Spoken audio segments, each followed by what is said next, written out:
ஆச்சி Royal gulab jamun packs ஒன்று வாங்கினால் ஒன்று இலவசம். ஒரு முக்கிய செய்தி கிடைத்திருக்கிறது, என்னவென்று பார்க்கலாம்.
தொகுதி வாரியாக சுற்றுப்பயணத்தை தொடங்கினார் துணை முதல்வர் உதயநிதி ஸ்டாலின். மேலும் விவரங்களை செய்தியாளர் ரமேஷ் வழங்கிட கேட்கலாம். ரமேஷ், வணக்கம். முழு தகவல்களை சொல்லுங்க.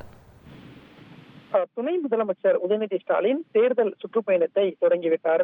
முன்னாள் முதலமைச்சர் அண்ணா பிறந்த காஞ்சிபுரம் மண்ணிலிருந்து இந்த சுற்றுப்பயணத்தை தொடங்குவதாக துணை முதலமைச்சரும் திமுக இளைஞரணி செயலாளருமான உதயநிதி ஸ்டாலின் அறிவித்திருக்கிறார். குறிப்பாக இன்னும் 7 மாதத்தில் தமிழக சட்டமன்ற தேர்தல் நடைபெற இருக்கிறது.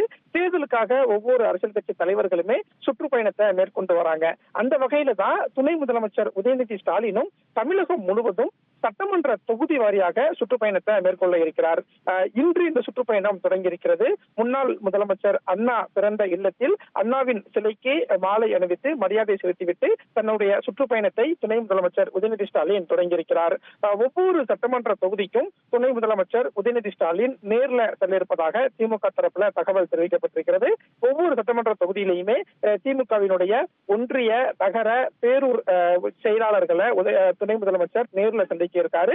அதே மாதிரி திமுகவின் வாக முகவர்களையும் நேர்ல சந்திச்சு தேர்தல் பணிகளை தீவிரப்படுத்துவதற்கு துணை முதலமைச்சர் உதயநிதி ஸ்டாலின் திட்டமிட்டிருப்பதாக தகவல் வெளியாகி இருக்கிறது.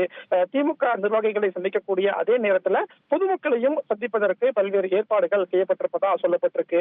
ஏற்கனவே முதலமைச்சரும் திமுக தலைவருமான மு.க. ஸ்டாலின் சட்டமன்ற தொகுதி வாரியாக திமுக நிர்வாகிகளை திமுகவின் தலைமை அலுவலகமான அண்ணா அறிவாலயத்தில் சந்திச்சு கருத்துக்களை கேட்டு வராரு.